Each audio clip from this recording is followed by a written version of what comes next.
Hi friends, मैं Sushil Kumar net education के इस चैनल पे पुनः आपका स्वागत करता हूं। आज मैं यूजीसी नेट पेपर 1 के यूनिट 2 को, जो रिसर्च एप्टीट्यूड अनुसंधान योग्यता के नाम से है, इसे मैं आपके सामने पुनः लेकर आया हूं।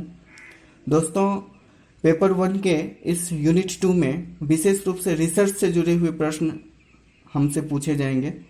तो रिसर्च से संबंधित जो बेसिक इन्फॉर्मेशन है वो हमने पेपर 1 के जो प्रीवियस वीडियो है हमारा, वहाँ से आप प्लेलिस्ट में जाके पेपर 1 के जितने भी वीडियो हैं उसे आप देख सकते हैं। स्पेशली आप यूनिट 1 यूनिट 2 को अलग अलग भी देख सकते हैं, तो वहाँ से आप देख लीजिए। और जो खास जो हम कल भी बात किए थे कि कुछ याद करने योग्य कुछ बातें हैं जो आपको हम यह दिखाना चाहते हैं इस वीडियो में।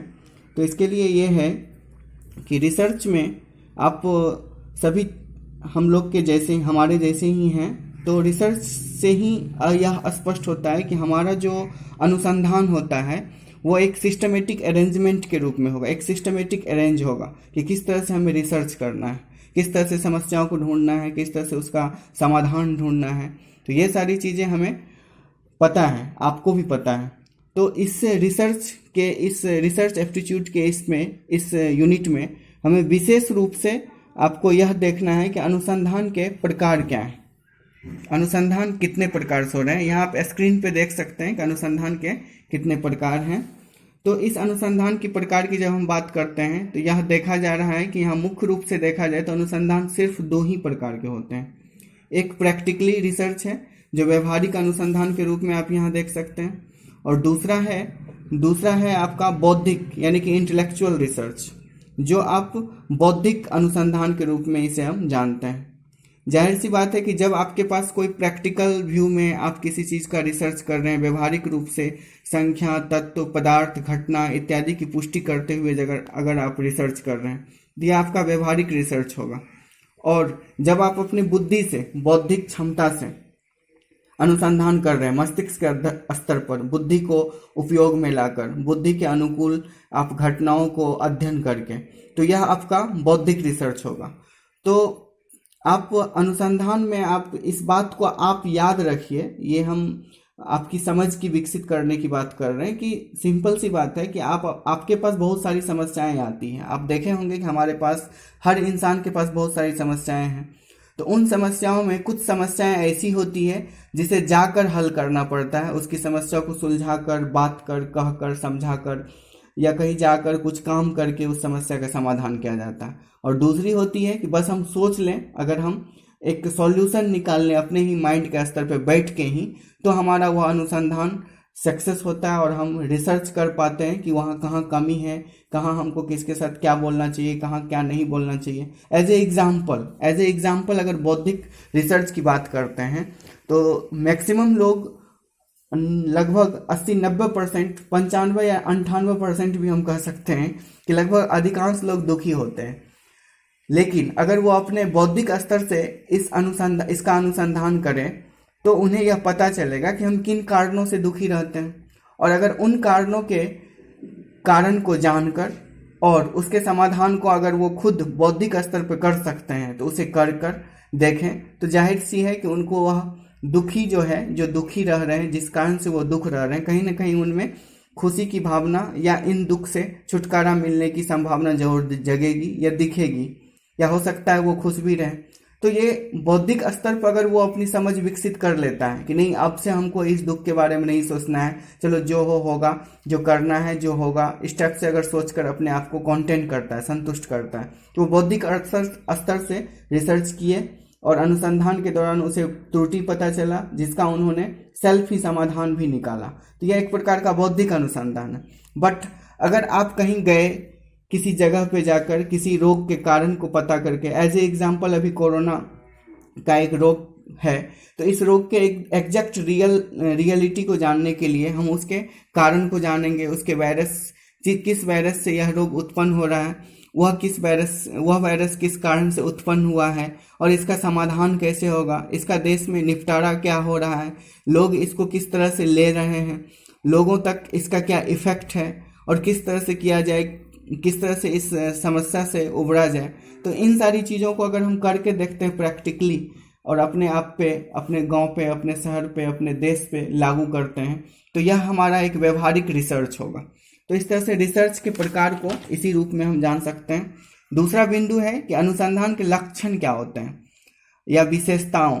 तो विशेषता और लक्षण की बात करें तो अभी हमने जो 4-5 बातें आपको कहा कि अनुसंधान एक सिस्टमेटिक अरेंजमेंट होता है, और कभी भी आप जब वैज्ञानिक तरीके से कोई भी काम करेगा तो वो जरूर ही सिस्टमेटिक अरेंजमेंट ही होगा।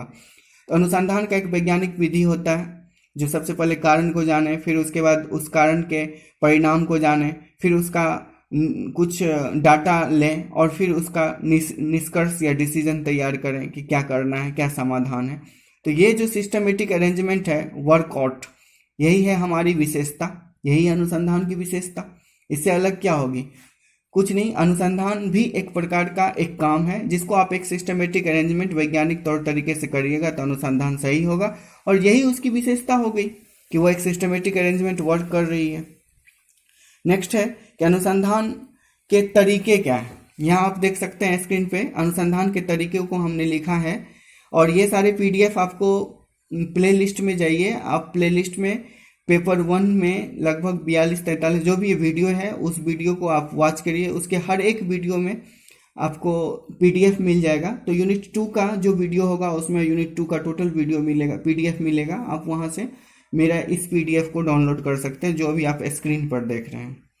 तो फ्रेंड्स, अनुसंधान के तरीकों की हम बात करते हैं। यहाँ आप देख सकते हैं जिसकी हमने चर्चा किया अभी। अनुसंधान के जो ये तरीके हैं, ये है प्रायोगिक तरीका यानी कि प्रैक्टिकल वे में, वर्णनात्मक अर्थात वर्णन करके, या ऐतिहासिक घटनाओं पर आधारित तो ऐतिहासिक, गुणात्मक कुछ रंग रूप व्यवहार इत्यादि गुण के आधार पर, या डाटा कलेक्शन के आधार पर अर्थात मात्रात्मक। तो इस तरह से अनुसंधान के जो भी तरीके हैं वो प्रायोगिक, वर्णनात्मक, ऐतिहासिक, गुणात्मक इत्यादि के रूप में है, और यही इसके तरीके हैं।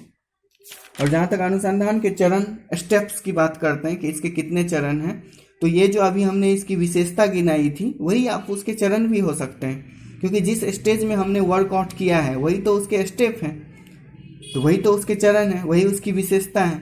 तो सिंपल सी बात है कि अनुसंधान के चरण भी 4 ही हैं कि अनुसंधान में कारणों को ढूंढना, फिर घटनाओं का अध्ययन करना और उसके आधार पर आंकड़े प्राप्त करना, और फिर उसका समाधान, निष्कर्ष निकालना। तो यही इसके चरण है। जहाँ तक थीसिस और अनुच्छेद लेखन की बात हो रही है जो हमारे यूनिट 2 से ही रिलेटेड है, तो हमारे पास जो भी थीसिस या डिसर्टेशन या हमारा असाइनमेंट्स होता है या नोट्स होता है, शोध रिपोर्ट होता है, ये सारी चीज़ें एक पद्धति से लिखी जाती है। ये सारे संदर्भ में हम इन सारे संदर्भों में हम यही कहना चाहते हैं कि आपका जो शोध होता है, अनुसंधान का एक छोटा स्वरूप होता है, वही आपका थीसिस या डिसर्टेशन। ये बड़ा रूप थीसिस हो जाता है। सिनॉप्सिस की बात करते हैं, यही छोटा रूप एक प्रकार का सिनॉप्सिस हो जाता है। इसी का छोटा रूप एक प्रकार का असाइनमेंट्स है। तो ये सारी चीज़ें आप यहाँ PDF से भी देख सकते हैं, ये कोई बड़ी बात नहीं है, सिर्फ इसको बाय नेम हमको याद रखना है, समझना है कि ये थीसिस क्या है, असाइनमेंट्स क्या है, डिसर्टेशन क्या है, ये सारी चीज़ें आप लोग बखूबी जानते भी हैं। थीसिस के प्रकार की बात करें तो ये इसके फॉर्मेट की बात करते हैं, थीसिस के प्रारूप क्या है, प्रकार नहीं, प्रारूप की बात करें तो थीसिस के प्रारूप मुख्य रूप से 4 भागों में बटा हुआ है। नंबर 1, अनुसंधान के विषय की भूमिका का वर्णन फर्स्ट टर्म में करना है। सेकेंड टर्म में उस विषय के संदर्भ में खुद का या अन्य का क्या विचार है उसके बारे में वर्णन करना है। थर्ड है कि विषय का क्रियात्मक और भावनात्मक अध्ययन करना है। और फोर्थ है वास्तविक रूप से एक निष्कर्ष निकालना है।